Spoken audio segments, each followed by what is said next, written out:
Hello. हाँ जी sir. हाँ ठीक है सर। हाँ सर मैं जल्दी पहुंच जाऊंगा।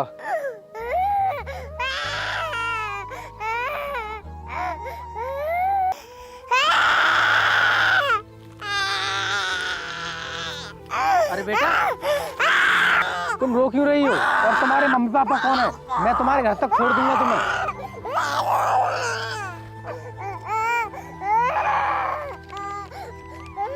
मैं इस बच्चे की माँ इसको कचरे में फेंक कर जा रही हूँ क्योंकि मुझे इसकी जान बचानी है। इस बच्चे का बाप इसको जान से मारना चाहता है क्योंकि वो चाहता है कि उसके लड़के का पैदा हो। अगर किसी भले आदमी को यह बच्ची मिले तो उसको ऐसे आदमी को दे देना जिसको कोई औलाद ना हो। मेरी हाथ जोड़कर विनती है। मैंने यह सब अपनी बच्ची की जान बचाने के लिए किया है। ये कैसा दौर आ गया? एक मासूम सी बच्ची को जंगल में छोड़ दिया। लड़का और लड़की में क्या फर्क है? पता नहीं दुनिया वाले कब समझेंगे।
अरे आइए भाई साहब, कैसे आना हुआ? अरे आया क्या मास्टर जी, इस बच्ची को लेकर आया। इसको ना अपने हॉस्टल में रखो और इसको यहीं पर पढ़ाओ। अरे ये तो बहुत अच्छी बात है भाई साहब, पर ये बताओ ये बच्ची है कौन? आप ये समझ लीजिए ये मेरी बेटी है। जितना भी इसकी पढ़ाई में खर्चा होगा वो मैं दूंगा और एडवांस भी। अरे नहीं नहीं, इसकी कोई ज़रूरत नहीं है भाई साहब। हमारे पास छोटा वाला जो हॉस्टल है ना, उसमें बहुत सारे इस जैसे बच्चे पढ़ रहे हैं। और उसमें पता है, महिलाएं बच्चों के लिए अच्छे से ध्यान रखती हैं और खाना टाइम पर खिलाती हैं। हम उसी वाले हॉस्टल में इस बच्ची को कर देंगे, इतनी कोई ज़रूरत नहीं पड़ेगी। धन्यवाद मास्टर जी, आपने ना मेरी टेंशन दूर कर दी।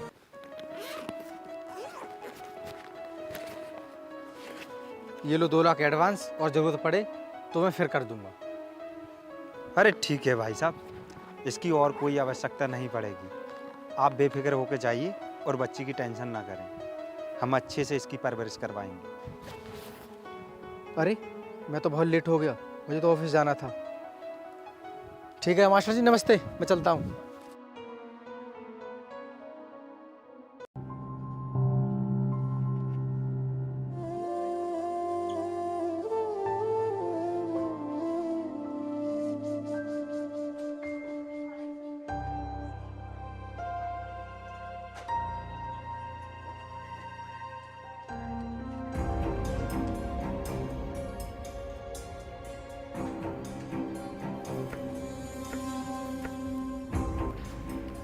जी सर बताइए, आपने मुझे इतनी जल्दी क्यों बुलाया?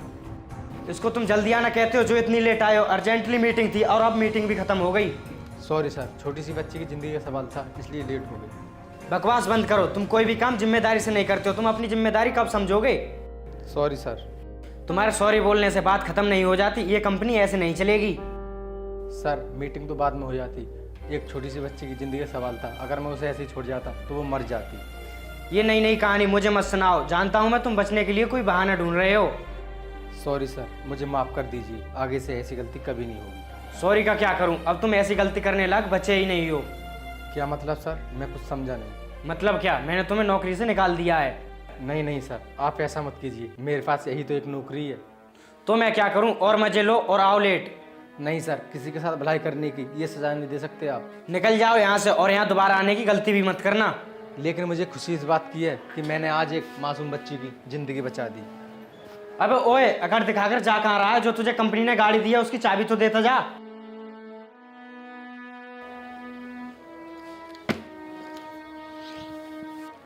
अब चल बेटा, पैदल पैदल, तुझे भी पता चल जाएगा।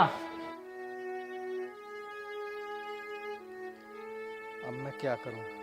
मेरी नौकरी भी चली गई। मेरे पास जो पैसे थे मैंने हॉस्टल वाले मास्टर को दे दिए। मेरे 2 भाई हैं, उनकी जिम्मेदारी मेरे ऊपर है। कुछ समझ नहीं आता क्या करूं मैं।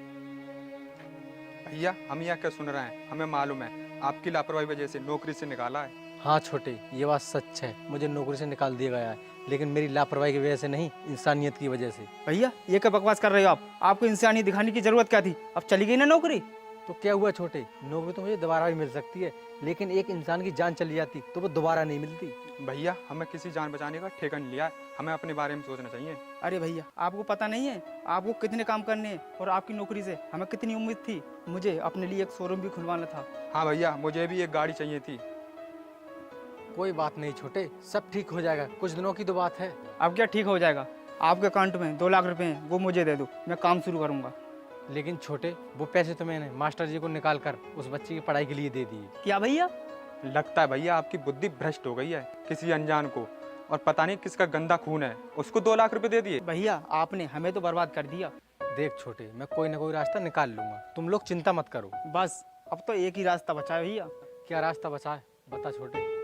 भैया हम अपनी थोड़ी सी जमीन बेच देते हैं। नहीं छोटे, जब इंसान की जमीन बिकनी शुरू हो जाती नहीं है तो उसके बर्बादी के दिन आ जाते हैं। और सुन, मैं ऐसा होने नहीं दूंगा। भैया ये क्या पागलों जैसी बात कर रहे हो आप? देख छोटे, एक बार जमीन बिकना शुरू हो जाए तो ऐसा चस्का पड़ता है, सारी जमीन बिक जाती है। भैया ये फालतू के उपदेश देने बंद करो, हमें अपने हिस्से की बेचनी है। भैया तुम ऐसा करना, कल तहसील आ जाना, हमने घर के कागजों की भी तैयारी करवा ली है। अच्छा, तो तुमने सारी प्लानिंग पहले से कर रखी है और तुम घर को बेचना चाहते हो? भैया ये घर बेचना नहीं, हम बांटना चाहते हैं। अब हम तुम्हारे साथ नहीं रहना चाहते।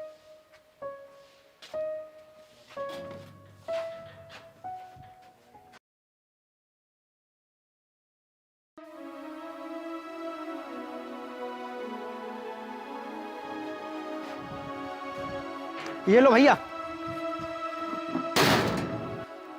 ये सब क्या है छोटे? भैया निकलो यहाँ से, इसमें तुम्हारे कपड़े हैं। लेकिन क्यों? सॉरी भैया, जमीन और घर हमारे नाम पर हो गया है। लेकिन क्यों? तुमने ऐसा क्यों किया? तुम मुझसे कहते, मैं खुशी खुशी सब कुछ तुम्हारे नाम कर देता। भैया अपनी बकवास बंद करो, हमने ये सब इसलिए किया है ताकि तुम ये सब गरीब भिखारियों को दान में दे दो। ठीक है छोटे, लेकिन अब मैं जाऊंगा कहाँ? हम नहीं जानते, वैसे हमारे देश में अनाथ आश्रमों की कमी नहीं है भैया।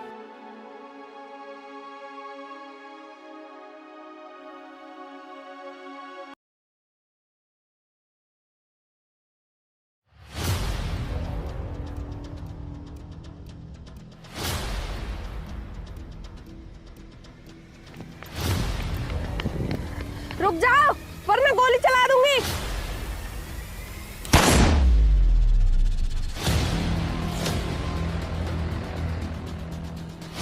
आज तो तुम दोनों मुझसे बच गए, फिर देखती हूँ तुम्हें कैसे बचते हो।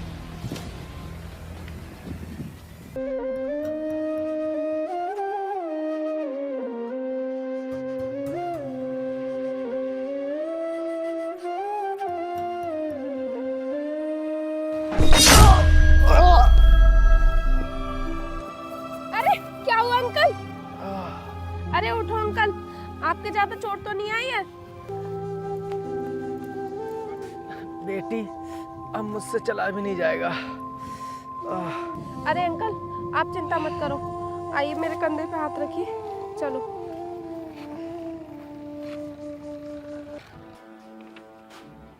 अरे बेटी, ये किसको ले आई तुम? मैं नहीं जानती इन्हें, एक गाड़ी रास्ते पर इनको टक्कर मारकर चली गई थी। अच्छा बेटी। अरे भाई साहब, आप अब तक कहाँ थे? सर क्या आप इनको जानते हो? हाँ बेटी, ये तेरे पिताजी हैं। इन्होंने बचपन में पढ़ने के लिए तुझे मेरे पास छोड़ दिया था। क्या मास्टर जी, ये वही बच्ची है जिसको मैं तुम्हारे पास लेकर आया था? हाँ जी हाँ भाई साहब, ये वही बच्ची है। ये पढ़ लिख कर अब दरोगा बन गई है। मास्टर जी, आज मैं इसको कामयाब देखकर बहुत खुश हूँ। लेकिन पिताजी आप अब तक कहाँ थे और मुझसे मिलने क्यों नहीं आए थे आप? बेटी, मैं मजबूर था। पिताजी आप मुझे ये बताओ, जिस गाड़ी ने आपको टक्कर मारी थी क्या आप उसे जानते हो? बेटी, उस कमीने ने ही तो मेरी ज़िंदगी बर्बाद कर दी। उसने ही तो मुझे नौकरी से निकाला था बिना किसी गलती के। पिताजी, क्या हुआ था आपके साथ? आप मुझे बताओ। बेटी, बचपन में जब मैंने तुझे अकेले जंगल में रोता हुआ देखा था और तुम्हारी वजह से उस दिन में मीटिंग में जाने से लेट हो गया, और मेरी नौकरी छिन जाने के बाद मेरे दोनों भाइयों ने मुझे घर से बाहर निकाल दिया। मेरे पास जो कुछ भी पैसे थे तेरी पढ़ाई के लिए मैंने मास्टर जी को दे दिए। आपने मुझे बचाने के लिए अपनी जिंदगी नरक बना ली। आपका ये एहसान मैं कभी नहीं भूलूंगी पिताजी, पर अब मैं तुम्हें इंसाफ दिला कर ही रहूंगी। चलो मेरे साथ।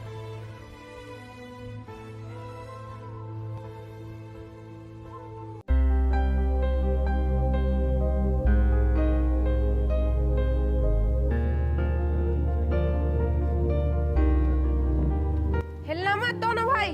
अगर भागने की कोशिश की तो दूसरी टांग में भी गोली मार दूंगी और जिंदगी भर के लिए अपाहिज हो जाओगे। अरे मैडम, आप और इनके साथ? क्यों, क्या हुआ? ये मेरे पिता हैं। तुमने इनके साथ जो किया है वो सब कुछ मुझे पता चल गया, और तुम लोग जुए में सारे पैसे उड़ाते रहे और सड़क पर आते जाते लोगों को भी पैसे छीन लेते हो तुम। मैडम, आप क्या चाहती हो? हम सब कुछ लौटाने के लिए तैयार हैं जो इनके हिस्सा में है। इसकी कोई जरूरत नहीं है। आज से ये मेरे साथ रहेंगे और तुम्हें तो मैं छोड़ूंगी नहीं। मैडम, तुम तो हमारी भैया की बेटी हो, फिर तो तुम हमारी भतीजी बनी। और हाँ, तुम्हारा फर्ज बनता है, बस हमें एक बार छोड़ दो। मैं केवल अपनी वर्दी का फर्ज निभाना जानती हूँ। इस समय मेरा फर्ज यही है। अब तुमको जेल में जाना ही पड़ेगा।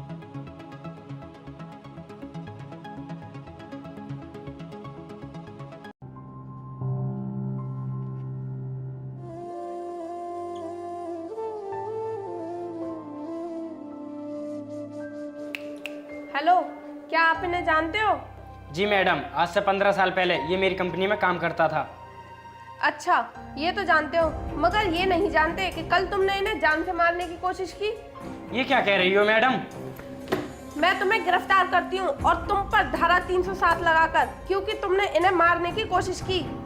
लेकिन मैडम, मैंने इन्हें मारने की कोशिश कब की जो तुम मुझे गिरफ्तार करना चाहती हो?